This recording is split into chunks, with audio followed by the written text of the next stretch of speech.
What's up, Bombshells? Welcome to Bombshell 1111 Podcast, Therapy for Women of Color. My name is Kia, and I'm your host. Generally, podcasts request donations, but I want you to show love by simply subscribing to my social media platforms by visiting my website at www.bombshell1111podcast.com.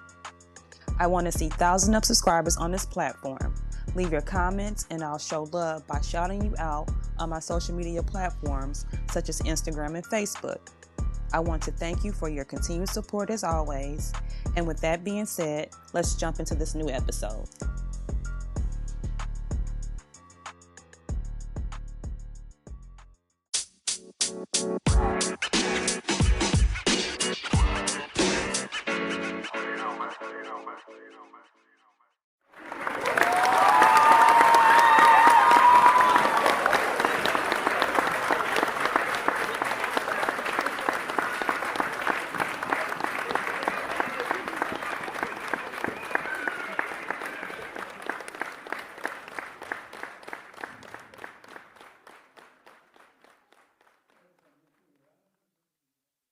Hello, my name is Danielle Shea, and I'm here tonight to drop some bombs with Bombshell 1111, and we'll be discussing empowerment after trauma.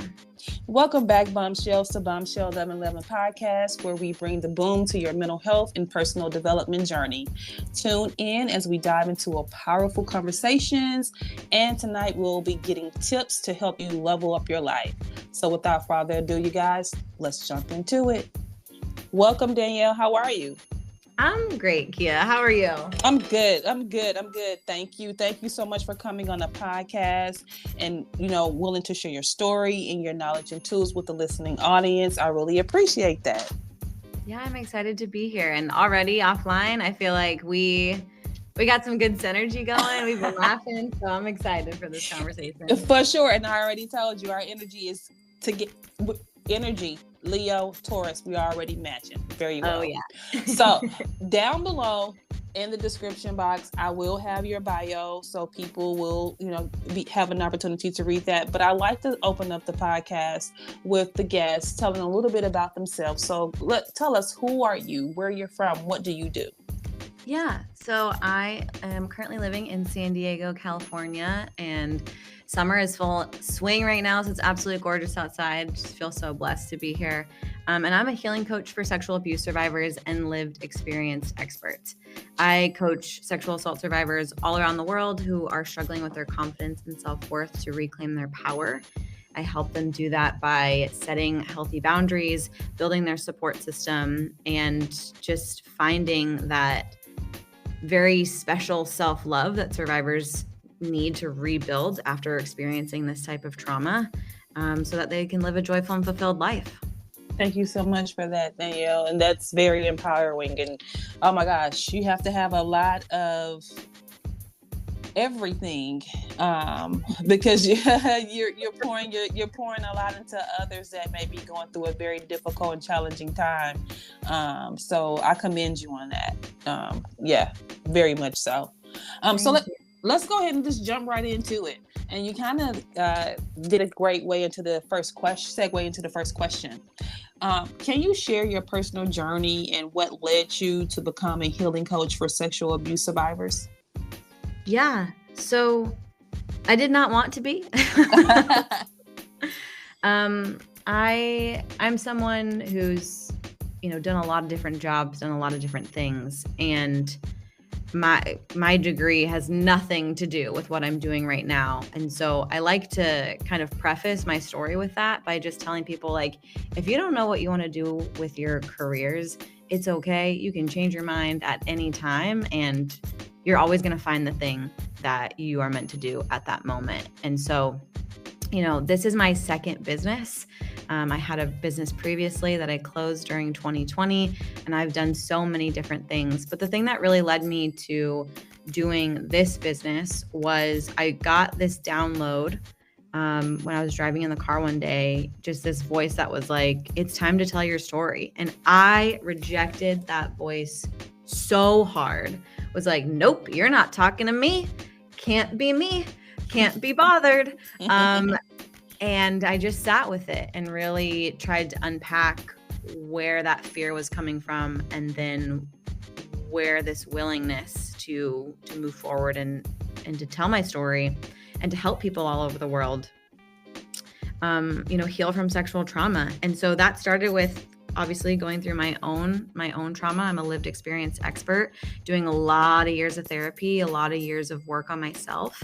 When I got to a point where I was like, okay, it's time to tell my story. And then I started getting, certified in trauma-informed coaching and somatic healing and meditation and mindfulness, and really just making sure that I had the proper tools to support people besides supporting them with all of the things that I had done in my own healing as well. And that's what I do, is I walk people through, from a healing coach perspective, not from a therapist perspective. So I can really hold their hand and hold the lantern as we're walking through their dark tunnel and finding what a joyful and fulfilled life means for them. So ultimately, you are working your purpose. Yeah. I mean, I think that our purpose, it can change and it can ebb and flow. Mm-hmm. And because I've done so many different things, I don't know where this is going to take me. I don't know if this will be the thing that I do forever and ever, amen. But it's the thing that lights my soul on fire right now. And I have so much privilege to be able to have a platform and support people. And I am the healed version of myself, right? And so many people are still struggling with that at this moment, it was I got to do things to show people that they can do it too. I can respect the fact that you're so honest with that you said right now in this moment, this is meant for me.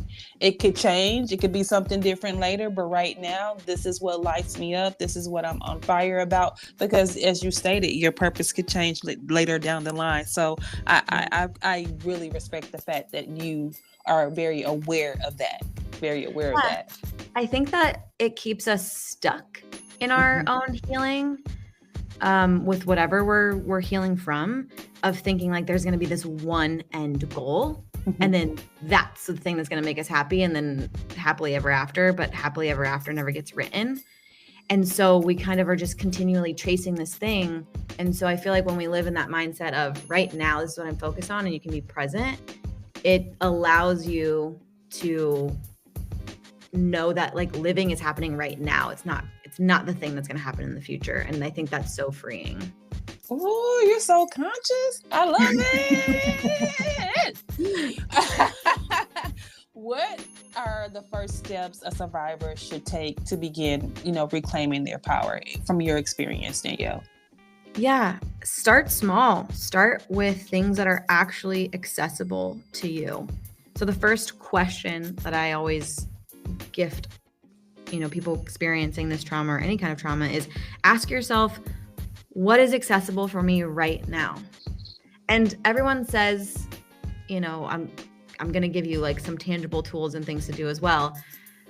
But that's where you really need to start, because if you are if the thing, getting help, getting therapy, I think everyone should go to therapy. I think everyone should get a coach, because that is the thing that is going to help support you, is healing in community. But if that's the thing that doesn't feel accessible to you right now, and then you're putting that blockade up in front of you, then what does feel accessible? And then do that thing, because eventually the more you say and listen to your body on, this is the thing that feels accessible, this is the thing that I can do right now, then you're going to be able to do more and more and more, or you're going to be able to get deeper and deeper in your healing.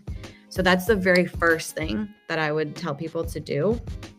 And a little bit deeper into that is ask for help, right? Is it a friend? Is it a therapist? Is it listening to these podcasts?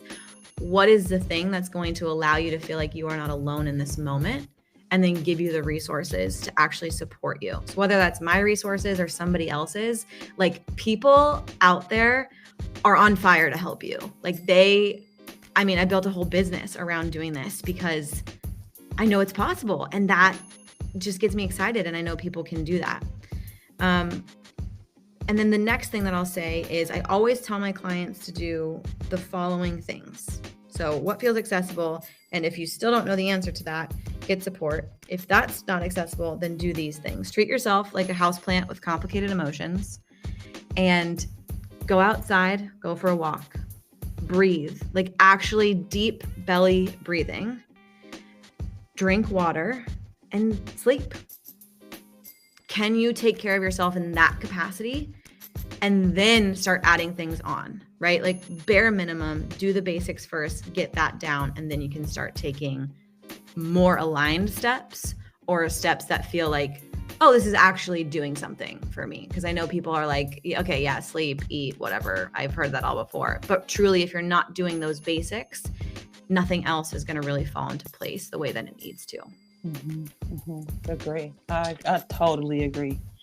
Can you explain the importance of setting healthy boundaries and some strategies for maintaining them? Yeah. A boundary is very scary for people because it feels like you are shutting people down. And when you've experienced this type of trauma, you go through this self-isolation and this self-blame, and often, the fawning trauma response or the people-pleasing trauma response. And so you kind of say, okay, well, I need to focus on other people's goals and ideas. And you also think, well, mine clearly don't matter because someone was able to take advantage of me. So I might as well just be like, screw it. Let's give up on that.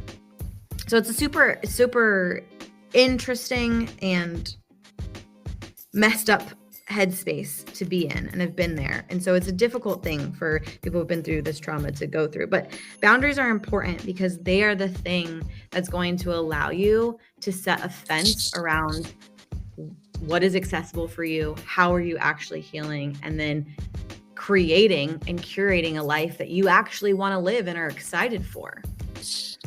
I think with boundaries, especially, it's starting small and it's starting safe.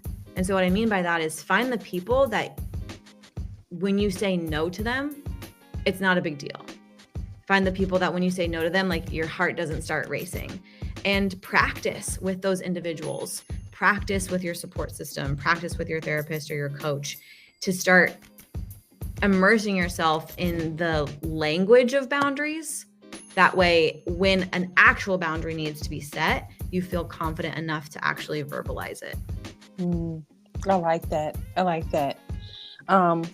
Well, you kind of gave a technique. That was the next question that I wanted to ask you. What techniques do you use to help survivors develop confidence? Yeah.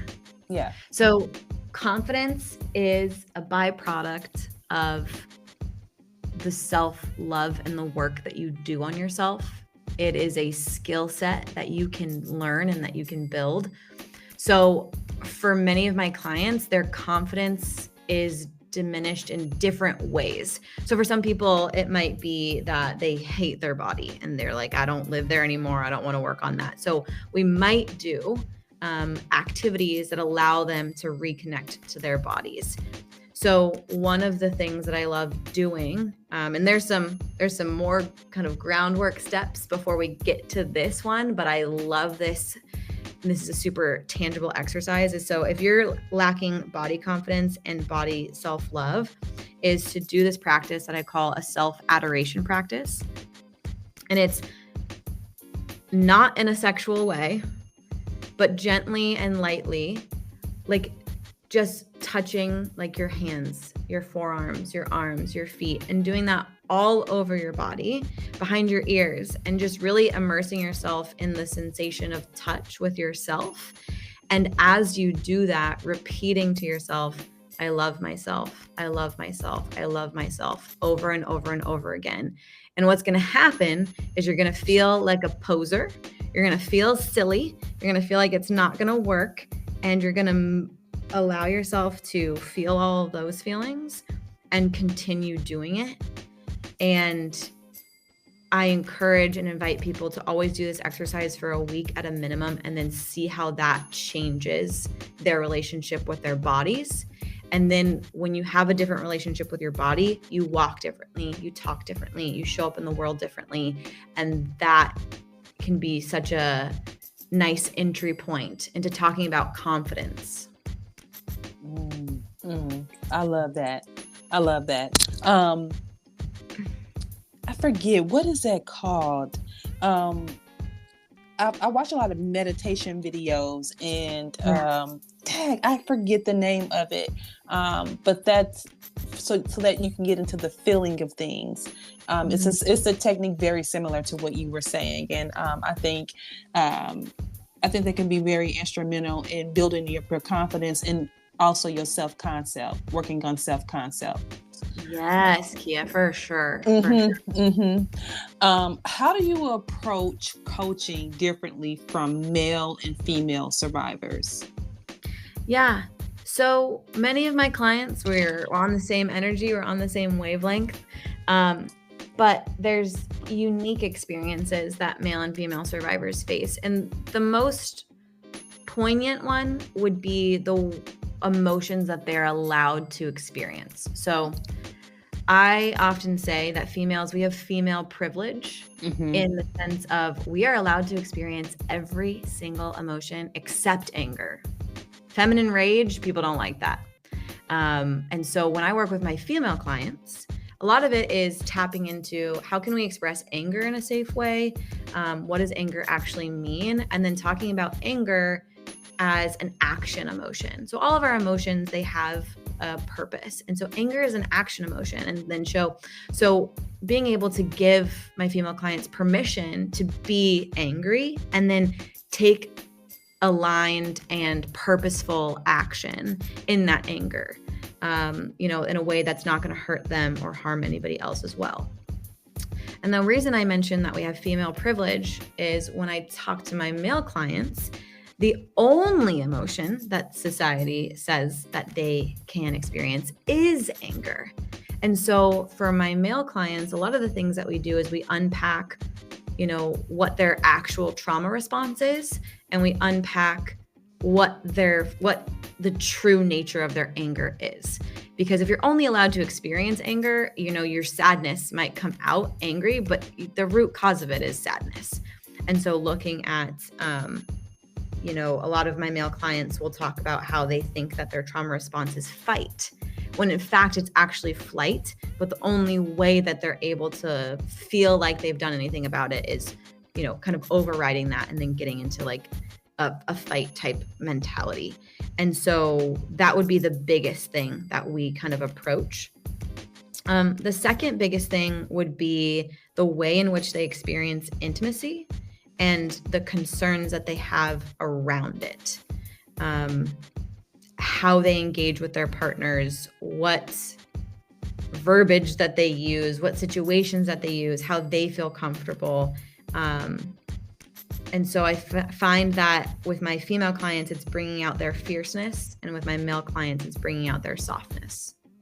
And, for some people who may not have ever experienced it or may not have the knowledge of sexual abuse, may have the stereotype thinking that it only happens to women or females. Correct. Yeah. So do you have a more percentage of higher clients of men or women, or if all, any? Yeah. So it's super interesting. Last year, 100% of my clients were men. Wow. This year, it's trending more feminine.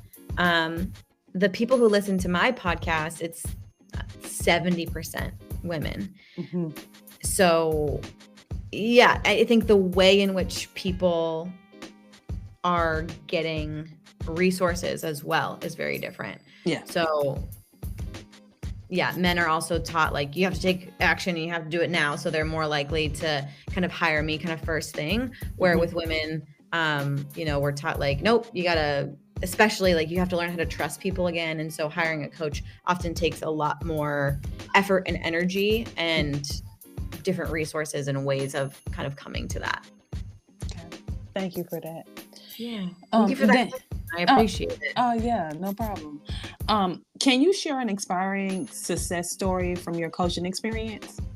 Yeah. Oh my gosh. Yes, of course. I love celebrating my clients. So I share a lot of my clients' success stories, on my podcast or social media, and their pictures are always very clearly stock images.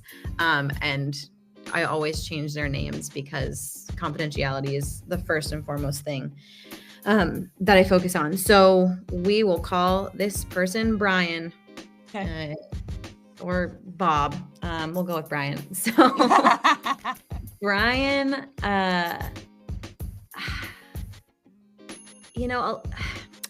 just came to me with his head like hung in shame, like many of the survivors do, because shame and guilt are such an integral part of this trauma, because a lot of it comes with manipulation and power dynamics. It's not about, desire or sexuality. It's about power. And so just coming to me like, I am a shit husband. I am not a good dad. Like, I don't know what to do. And I know that it's because like I've never dealt with any of my stuff. And just the first kind of meeting was him telling his story for the very first time. And for many of my clients, that I am the first person that they've ever told their story to. So that is always such a win. And oftentimes I'll just have people in my DMs and they'll tell me their story and that's it. And we never kind of move forward. And I celebrate the heck out of those people too, because the second you're allowed to open up and be heard and realize that you're not alone, you go, okay, I can actually do something about this. And so, the thing that I celebrate Brian so much for was just constantly showing up, and his why changes. So sometimes he's showing up for his kids, sometimes he's showing up for his wife, sometimes he's showing up for him, but he's always showing up and he's always, asking really poignant questions because he's in a space that he's allowed to ask those questions and allowed to be heard, in those spaces. And then be able to slowly see his confidence increase and his relationship with his family increase. It's life-changing. And you just can't celebrate that enough. And I feel like for a lot of people that feels small, but for me, like this is just utterly changing people's lives on how they're able to show up in the world and how they feel about themselves, and then how other people and their relationships develop as well. That's so dope. I love that. So Danielle, earlier you talked about actionable steps. What are some actionable steps survivors can take today to start living a more joyful and fulfilled life? Yeah. So I have a free gift that I give people. It's called the Empowered Healing Toolkit. And that has a whole bunch of amazing resources in there to be able to walk you through like tangible steps. But some of the things that are in there is get support. I don't care who it's with. Just talk to somebody, tell somebody that this has happened to you, like open up. And I know that is a very difficult thing to do, because you're often like, well, what if they don't believe me? You have someone right here who believes you. I believe the heck out of you. I believe you. I support you. I am you. And so reach out to people, reach out for support. And that's going to start getting the ball rolling to continue to move forward.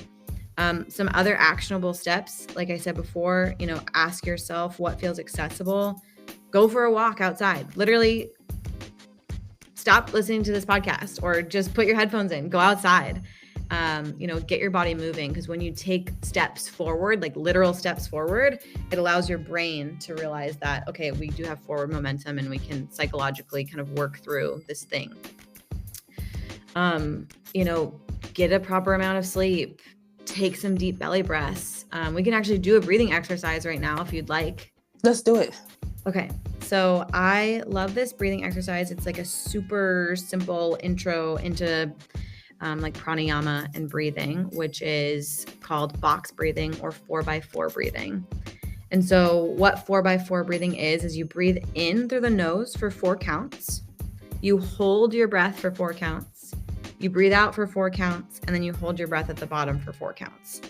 And what this does, it allows the body to kind of get out of that parasympathetic nervous system, drop down more into the sympathetic nervous system, and signal to your body that you're safe and that you are okay in this moment. So you can do this when you're experiencing anxiety or overwhelm or depression, just to make yourself be like, okay, I'm alive.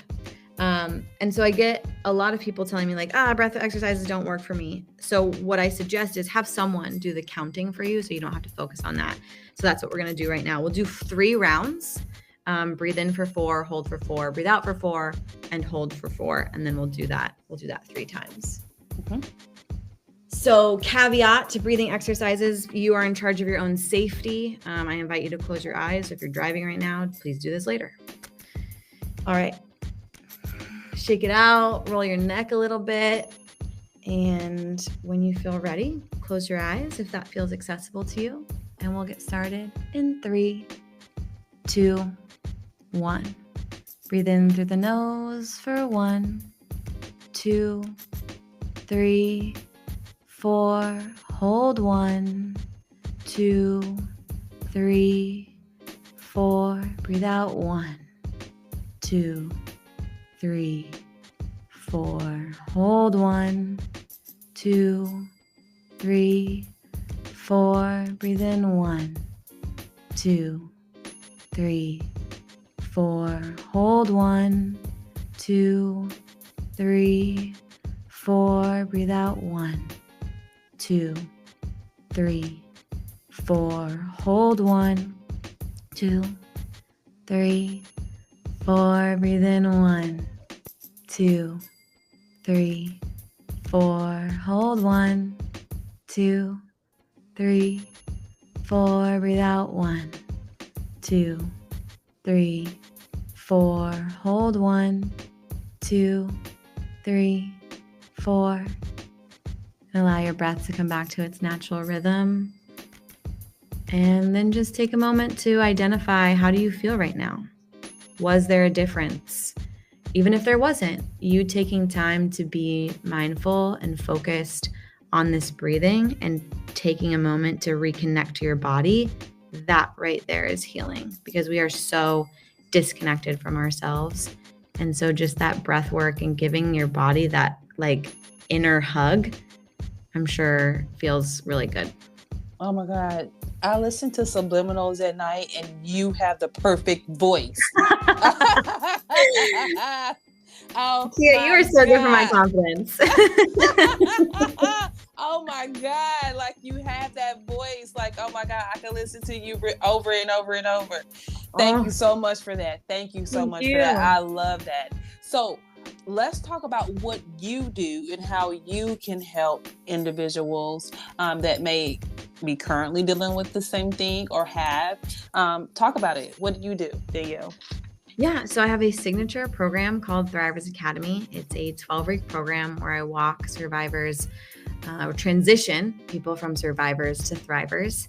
And I walk them through all of the things that I had to do in my healing journey with science-based research on things that actually work. So one of the first things that we do is we set a customized healing roadmap on what it is that you need to do for your specific and unique healing journey. We talk about how to set healthy boundaries, how to build a support system, like a support system that actually supports you. We get really honest about who needs to be on that list and who needs to be off of that list. We talk about, common misconceptions and myths about sexual trauma, what self-love looks like for sexual abuse survivors, how to connect to the body, the mind, and the soul, and make sure that you are healing from an entirely holistic perspective and not just focusing on one thing. We're focusing on getting all of yourself incorporated so that way you can actually live a joyful and fulfilled life. Because you can process all day long, but if your body still's holding that trauma, then we're not doing enough of the work. And then we set up also a plan for what you're going to do afterwards. My goal is so my clients never have to see me again. My goal is to put myself out of a business and out of a job, because I want people to know that they can heal and that their own healing really comes from within. And I'm really here as someone who's here to help you be accountable and to start filling your toolbox. And so then we set them up with a plan on what to do after those 12 weeks. And for some people, I get to say goodbye and not see them again. And for others, we work, a little bit more closely, maybe one-on-one or or do something else, but whatever specifically focused for their healing that's going to get them the results that they need. And Danielle, so do you provide these services in person or online, or do you do both? All of my services are online. That way it is accessible to everyone all around the world. It doesn't matter the time zone that you're in or having access to being able to physically reach me. We can chat via the beautiful internet. And speaking of reaching you, how can the listening audience get connected to you for the services or just for more information? Yeah, so you can visit my website, which is danielleshea.blog, or you can message me on Instagram at Danielle Shea blog, and I'll spell that for you. It's DANIELLESHEABLOG. Danielle, is there anything you think that I missed that you would like to share with the listening audience? Your questions were just on fire and they were perfect. And I loved everything about this interview. Thank you so much for the preparation and the just important questions that were being asked. I really appreciate that. The one thing I would just like to say is, I know I mentioned this earlier, but I believe you. I support you. I am you. Healing is possible, and there is hope for a joyful and fulfilled life. Aw, thank you so much, Danielle. I really enjoyed having you on the podcast tonight. You were so dope. I just want you to know that. Oh my God, it's like you're my soul sister. I love you, Kia. Oh my God. Yes, and I really enjoy your podcast. Your podcast. I really enjoyed you on the podcast tonight. The things that you were saying, you could tell that you were very genuine with what you were saying. And I think when you are doing, certain kind of work, especially work that deals with trauma, lived experience is always like the best, like cherry on top of having a degree, because you can emphasize and sympathize with people a bit more, and you can tell that you have both. And I really think that what you're doing is so dope, and I wish you the best on your future endeavors, and I hope that this grows into whatever you seek it to be, because this is a really great thing. Because again, some people, as you stated, don't want to talk about it, or some people just fear talking about it. And you are having that, you are allowing a space for people to have it. So I think that's great. That's great. I want to give you such a big hug right now. Thank you so much for saying all of that. Oh, you're more than welcome. And I say it because I have friends when I went to college that have that experience, and I know about it. They never told their mom. They never told family because fear of shaming fear of the family being shamed, fear of, air quote, getting in trouble. So many valid reasons. Like, okay, since we're just on this topic, before you let me go, you brought up that it's so important what you just brought up. All of your reasons for not telling people are valid. And also, you are allowed to heal. You are deserving of healing. You are deserving of love despite what has happened to you. And I know that it's terrifying, absolutely terrifying, to confront this. And that's why it's starting small. What feels accessible to you? And I hope that you just know that if one person can do something, that means that you can do it too. So if I am nothing else in this podcast, just a beacon of hope to say, okay, that girl was able to heal from this. That means I can too. Because if one person can, then so can you. Thank you. Thank you for that. Thank you, Danielle. And again, thank you so much for coming on the podcast. I really appreciate it. And I hope that you come back sometime in the near future, girl. Definitely, Kia. This has been such a wonderful, wonderful conversation. Thank you for this space and being willing to have this conversation. Oh, you're more than welcome. And thank you guys for tuning in to Bombshell 1111 podcast. We hope today's episode sparks some inspiration and set you on a path towards growth. Don't forget to subscribe and leave a review. It helps us bring more of this content that you love. And with that being said, always remember, you are a bomb within your own shell. Peace, love, and light, you guys. Until next time, good night. If you enjoyed this podcast, please make sure you subscribe so you're notified when a new episode is posted. Rate, review, and share this podcast with your family and friends. Thanks so much for listening, and I hope you're leaving with some valuable information that can help you on your personal journey. Also, check us out on Facebook, YouTube, and Instagram at Bombshell 1111 or at Bombshell 1111 TV. You can also check out our mental health page, Your Health is Your Wealth, on Facebook, which is a page created to inform and support individuals with mental health and other health conditions. And with that being said, always remember, you guys, you are a bomb within your own shell. And until next time, peace, love, and light.